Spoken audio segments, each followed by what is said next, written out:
Right? Can I start? Yes. Start here, sir. కొద్దిగా silence Babu please.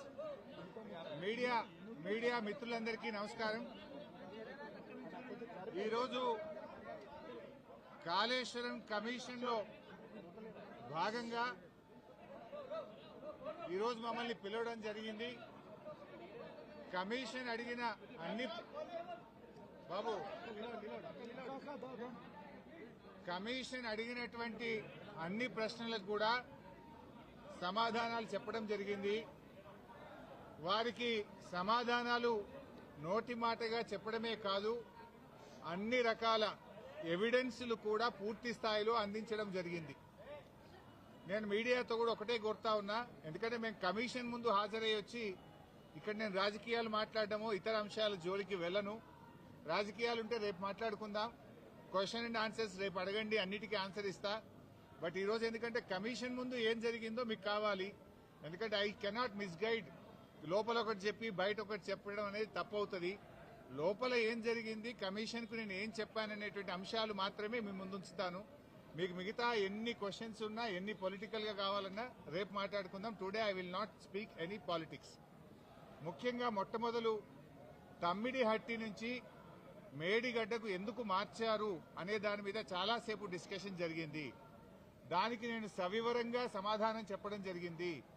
ముఖ్యంగా కొత్తగా ఏర్పడ్డ తెలంగాణ ప్రభుత్వం తమ్మిడిహట్టి దగ్గరే దాన్ని కట్టడానికి అన్ని రకాల ప్రయత్నం చేశాము. నేను ఇరిగేషన్ మంత్రి అయినప్పుడు రివ్యూ చేసుకుంటే ప్రాణహిత చేవెళ్ల ప్రాజెక్టును 7 భాగాలు 28 ప్యాకేజీలుగా నిర్ణయించి టెండర్లు పిలిచి పనులు ప్రారంభించారు. హెడ్ దగ్గర పని స్టార్ట్ చేయకుండా తోకల దగ్గర పని స్టార్ట్ చేసింది. ఎక్కడైతే నీళ్లు డ్రా చేయాలో, ఎక్కడైతే తమ్మిడిహట్టి దగ్గర నుంచి నీళ్లు తేవాలో అక్కడి నుంచి పని ప్రారంభించకుండా ఎక్కడెక్కడో కాలువలు టన్నెలు తవ్వారు. సో నేను ఇరిగేషన్ మంత్రి అయిన తర్వాత రివ్యూ చేసి, మరి ఈ ప్రాజెక్టులో ఆల్రెడీ ఖర్చు జరిగింది కదా, దీన్ని కొనసాగించాలని అప్పటి మహారాష్ట్ర కాంగ్రెస్ ప్రభుత్వానికి మేము కన్సల్ట్ చేశాం. హసన్ మిష్రిఫ్ గారు కర్ణాటక ఇరిగేషన్ మినిస్టర్ గా ఉంటే ఆయన దగ్గరికి ప్రభుత్వం ఏర్పడ్డ నెల రోజులకే వెళ్లి, మీరు దయచేసి మాకు అనుమతి ఇవ్వండి, మేము ఇక్కడే మహారాష్ట్ర ప్రభుత్వానికి మేము కోరాం, దయచేసి మాకు అనుమతి ఇవ్వండి, మేము మా వాళ్ళు మాకంటే ముందున్న ప్రభుత్వం మరి తమ్మిడిహట్టిని నిర్ణయించుకొని ఆల్రెడీ పనులు ప్రారంభించారు, 28 ప్యాకేజీలకు టెండర్లు పిలిచారు, మమ్మల్ని ఇక్కడ కట్టుకోవడానికి అనుమతి ఇవ్వండి అని అప్పటి మహారాష్ట్ర కాంగ్రెస్ మంత్రి, నీటిపారుదల శాఖ మంత్రి హసన్ మిష్రిఫ్ గారిని కోరాం. ఆ మినిట్స్ ఆఫ్ ద మీటింగ్ కూడా కమిషన్ కి అందించాను. ఆనాడు ఇరిగేషన్ మంత్రిగా ఉన్నటువంటి మిష్రిఫ్ గారు చాలా స్పష్టంగా ఏం చెప్పిందంటే, మేము 7 ఏళ్లుగా ఇక్కడ కట్టడానికి ఒప్పుకోలేదు, మా రాష్ట్రంలో ధర్నాలు ఉద్యమాలు జరుగుతా ఉన్నాయి, మేము 152 మీటర్ల దగ్గర ఒప్పుకోలేము. ఈ విషయం మీద మా ముఖ్యమంత్రి పృథ్వీరాజ్ చౌహాన్ గారు మీ ముఖ్యమంత్రి కిరణ్ కుమార్ రెడ్డికి ఇప్పటికే లేఖ రాశారు అని ఆ లేఖ నాకు అందించారు. ఆ లేఖని ఇప్పుడు కమిషన్ దృష్టికి తీసుకుపోయాను నేను. ఆ లేఖలో ఏముందంటే, మీకు మీరుగా నిర్ణయించుకొని పనులు ప్రారంభిస్తే మీరు చేసే ఖర్చు, మీరు చేసే డబ్బు ఏదైతే ఖర్చు చేస్తుందో అదంతా వృధాగా మారే అవకాశం ఉంది అని పృథ్వీరాజ్ చౌహాన్ గారు మన రాష్ట్ర ముఖ్యమంత్రికి రాసిన లేఖను ఆనాటి కాంగ్రెస్ మంత్రి నాకు ఇచ్చారు. అంటే మీరు ఇట్లా పోతున్నారు, తప్పు అనే విషయం, ఆ విషయం కూడా కమిషన్ దృష్టికి తీసుకుపోయాం. ఎట్ ద సేమ్ టైం ఒక 5-6 మీటింగ్లు జరిగినాయి మహారాష్ట్ర తెలంగాణ మధ్య. 5-6 మీటింగ్లు మినిస్టర్ లెవెల్లో, ఇంజనీర్ల లెవెల్లో. ఫైనల్ గా ముఖ్యమంత్రి కేసీఆర్ గారు స్వయంగా మహారాష్ట్రకు వచ్చి మహారాష్ట్ర ముఖ్యమంత్రి ఫడ్నవీస్ గారితో జరిగిన చర్చల మొత్తం సారాంశాన్ని వారికి చెప్పే ప్రయత్నం చేశాం. ఎందుకంటే అనేక ప్రయత్నాలు చేశాం. మహారాష్ట్రలో కాంగ్రెస్ ప్రభుత్వంపై బీజేపీ ప్రభుత్వం వచ్చింది. అప్పుడు గిరీష్ మహాజన్ గారు నీటిపారుదల శాఖ మంత్రిగా ఉంటే 2015 జనవరిలో నేను వెళ్లి గిరీష్ మహాజన్ గారిని కూడా, మీరు ఎంత నష్టపరిహారం అడిగినా ఇస్తాము, దయచేసి మాకు ఉద్యమాల్లో నుంచి వచ్చిన ప్రభుత్వం, నీళ్ల కోసమే తెలంగాణ ఉద్యమం జరిగింది, నీళ్లే మాకు జీవాధారం, మాకు తమ్మిడిహట్టి దగ్గర అనుమతించండి అని గిరీష్ మహాజన్ గారిని కూడా కోరాం. ఆయన కూడా ససేమిరా అన్నారు. అప్పుడు మన రాష్ట్ర ముఖ్యమంత్రి కేసీఆర్ గారు స్వయంగా మహారాష్ట్రకు వచ్చి అక్కడ మహారాష్ట్ర రాజ్భవన్ లో విద్యాసాగర్ రావు గారి గవర్నర్ గారి సమక్షంలో మహారాష్ట్ర ముఖ్యమంత్రి ఫడ్నవీస్ గారిని 17 ఫిబ్రవరి 2015 రోజు తమ్మిడిహట్టి దగ్గర బ్యారేజ్ కట్టడానికి అనుమతి ఇవ్వండి అని అనేక రకాలుగా కేసీఆర్ గారు మహారాష్ట్ర ప్రభుత్వాన్ని మహారాష్ట్ర ముఖ్యమంత్రి గారికి విజ్ఞప్తులు చేశారు. అయినా వారు ససేమిరా అన్నారు. ఫడ్నవీస్ గారు మాట్లాడుతూ మాకంటే ముందు 7 ఏళ్లు కాంగ్రెస్ ప్రభుత్వం ఉండే, 7 ఏళ్లు కాంగ్రెస్ ప్రభుత్వం తమ్మిడిహట్టి దగ్గర ఒప్పుకోనప్పుడు ఇవాళ నేను బీజేపీ గవర్నమెంట్ ఆ రోజు తమ్మిడిహట్టి దగ్గర కట్టొద్దని నేనే ధర్నాలు చేసినా పోరాటాలు చేసినా ఇవాళ నేనెట్లా ఒప్పుకుంటా, రాజకీయంగా అది ఎట్లా సాధ్యమైతుంది, ఒప్పుకునే ప్రశ్నే లేదని ఆ రోజు కరాఖండిగా మహారాష్ట్ర ముఖ్యమంత్రి గారు కేసీఆర్ గారికి చెప్పారు. అంటే 7 ఏళ్లు మహారాష్ట్రలో కాంగ్రెస్, ఢిల్లీలో కాంగ్రెస్, మన దగ్గర కాంగ్రెస్, 3 చోట్ల కాంగ్రెస్ ప్రభుత్వం ఉన్నా తమ్మిడిహట్టి దగ్గర బ్యారేజీలకు ఒప్పించడంలో, అగ్రిమెంట్ చేయడంలో, పనులు చేయడంలో ఆనాటి కాంగ్రెస్ ప్రభుత్వం పూర్తిగా ఫెయిల్ అయింది. నాటి కాంగ్రెస్ ప్రభుత్వంలో ఉత్తమ్ కుమార్ రెడ్డి, కోమటిరెడ్డి వెంకటరెడ్డి, శ్రీధర్ బాబు వీళ్లే తెలంగాణ ప్రాంతం నుంచి మంత్రులుగా ఉన్నారు. మీరు పట్టించుకోలే, 7 ఏళ్లు మీరు చేయలే. బట్ అయినా మేము అన్ని రకాలుగా ప్రయత్నం చేశాం. ఇంత మధ్యలోనే ఈ సమయంలోనే సెంట్రల్ వాటర్ కమిషన్ తమ్మిడిహట్టి దగ్గర నీళ్లు లేవు అని 2 లేఖలు రాసింది. 2 లేఖల్లో స్పష్టంగా అక్కడ నీటి లభ్యత తక్కువ ఉంది, మీరు ప్రత్యామ్నాయం చూసుకోండి అని మనకు కేంద్ర సిడబ్ల్యూసి మనకు చెప్పడం జరిగింది. అదేవిధంగా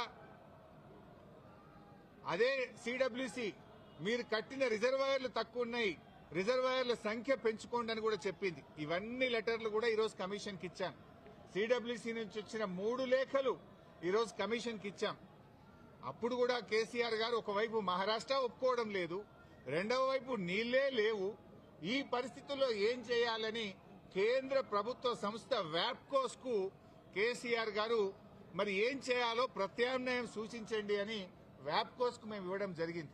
వ్యాప్కోస్ ఎవరో అల్లాటప్ప సంస్థ కాదు, అది సిడబ్ల్యూసిలో అంతర్భాగము, కేంద్ర జలవనరుల శాఖలో అంతర్భాగము.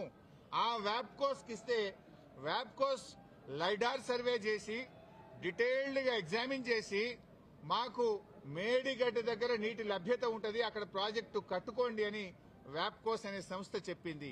ఆ వివరాలు కూడా కమిషన్ కి అందించాం.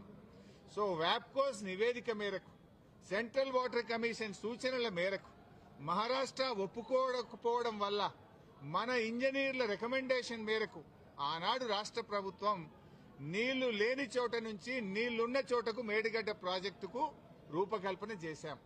మీరు ఆనాడు నీళ్లు లేని చోట ప్రాజెక్టు ఇరికిచ్చే ప్రయత్నం చేసినారు. 7 ఏళ్లలో మహారాష్ట్రాన్ని ఒప్పించలేకపోయారు. అక్కడ వైల్డ్ లైఫ్ ప్రాజెక్టు కూడా ఉంది, చాప్రాల్ అనే వైల్డ్ లైఫ్ ప్రాజెక్టు కూడా తమ్మిడిహట్టి దగ్గర ఉంది. వైల్డ్ లైఫ్ ప్రాజెక్టుకి అనుమతి రావాలంటే 10 ఏళ్లు అవుతుంది. మరి పోరాటాల నుంచి నీళ్ల కోసం ఉద్యమించిన తెలంగాణ ప్రభుత్వం నీళ్ల కోసం మేము వ్యాప్కోస్ యొక్క ఆలోచన మేరకు, సూచనల మేరకు నీళ్లు లేని చోట మీరు ప్రాజెక్టు ప్రతిపాదిస్తే నీళ్లు ఉన్న చోటికి మార్చడం జరిగింది.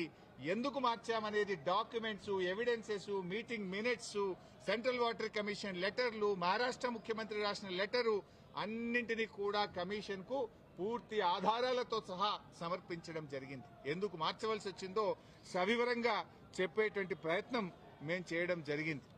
కాళేశ్వరం కార్పొరేషన్ కు కేబినెట్ అనుమతి ఉందా అని అడిగారు. కేబినెట్ అనుమతి ఉంది అని స్పష్టంగా వివరాలన్నీ కూడా అందించడం జరిగింది. అదేవిధంగా బ్యారేజీ లొకేషన్ మార్పుల గురించి కూడా అడిగారు. అన్నారం, సుందిళ్ల గురించి అది ప్యూర్లీ టెక్నికల్ డెసిషన్. ఇంజనీర్లు డీటెయిల్డ్ సర్వే ఆధారంగా దేశంలో అనేక ప్రాజెక్టులకు కూడా ఈ రకంగా మారుతుంటాయి. మన నాగార్జున సాగర్ కూడా మారింది, ఎస్ఆర్ఎస్పీ ప్రాజెక్ట్ కూడా మారింది. సో అది ఏదన్నా డెసిషన్ బ్యారేజ్ కొంత ముందుకు వెనకకు జరిగేది అది ఇంజనీరింగ్ డిపార్ట్మెంట్ తీసుకోవాల్సినటువంటి నిర్ణయాలు అనేటువంటి విషయాన్ని కూడా కమిషన్ గారు అడిగినప్పుడు మేము చెప్పడం జరిగింది. మొత్తంగా ఈ ప్రాజెక్టులో రిజర్వాయర్ల కెపాసిటీ ఎంత, నీటి నిల్వ సామర్థ్యం ఎంత ఉంది అని అడిగితే 141 టీఎంసీల సామర్థ్యం ఉందని చెప్పి కూడా మేము వారికి చెప్పడం జరిగింది. అదేవిధంగా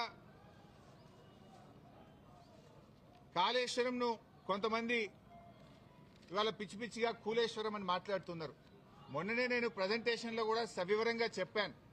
కాళేశ్వరంలో 100 భాగాలు ఉన్నాయి, 100 భాగాలు అన్ని ఇంటాక్ట్ ఉన్నాయి.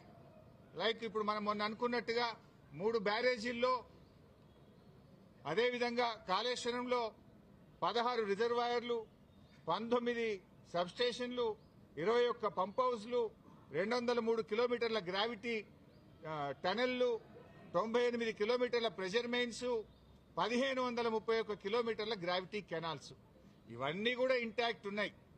ఒకవైపు ముఖ్యమంత్రి గారు మొన్న పోయి గంధమల్లకు శంకుస్థాపన చేశారు. మరి గంధమల్లకు నీళ్లు ఎక్కడి నుంచి పోతాయి? మల్లన్న సాగర్ నుంచి పోతాయి. మల్లన్న సాగర్ ఎక్కడిది? కాళేశ్వరంలో అంతర్భాగం. ఇంకొక వైపు హైదరాబాద్ కు మూసీ సుందరీకరణకు నీళ్లు తెస్తా అంటున్నారు. ఎక్కడి నుంచి తెస్తా అంటున్నారు? మూసీకి హైదరాబాద్ కు 30 టీఎంసీల నీళ్లు తెస్తామంటున్నారు. మల్లన్న సాగర్ నుంచి తెస్తామంటున్నారు. మల్లన్న సాగర్ ఎక్కడిది? కాళేశ్వరంలో అంతర్భాగం. అంటే ఇంత స్పష్టంగా ఒకవైపు ప్రభుత్వమే కాళేశ్వరం మీద ఆధారపడి హైదరాబాద్ కు 30 టీఎంసీల నీళ్లు తేవడానికి టెండర్లు పిలుస్తుంది. ఇంకొక వైపు మల్లన్న సాగర్ మీద ఆధారపడ్డ గంధమల్లకు టెండర్లు పిలిచి ముఖ్యమంత్రి శంకుస్థాపన చేస్తారు. ఇంకొక వైపు కాళేశ్వరం కూలింది, కుప్పగూలింది, కాళేశ్వరం లేదు అంటారు. అంటే ఇవాళ ప్రభుత్వం డొల్లతనం పూర్తిగా బయటపడ్డది.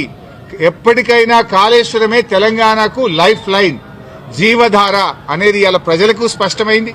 కమిషన్ ముందు కూడా చాలా వివరంగా అన్ని కూడా మేము ఏది నోటి మాటగా చెప్పలే, విత్ డాక్యుమెంటరీ ఎవిడెన్స్, సాక్ష్యాధారాలతో సహా గత ప్రభుత్వంలో తీసుకున్న నిర్ణయాలు, సిడబ్ల్యూసీ రిపోర్ట్లు, వ్యాప్కోస్ రిపోర్ట్లు, కేబినెట్ నిర్ణయాలు అన్ని కూడా ఆధారాలతో సహా కమిషన్ కోరిన విధంగా మేము సబ్మిట్ చేయడం జరిగింది.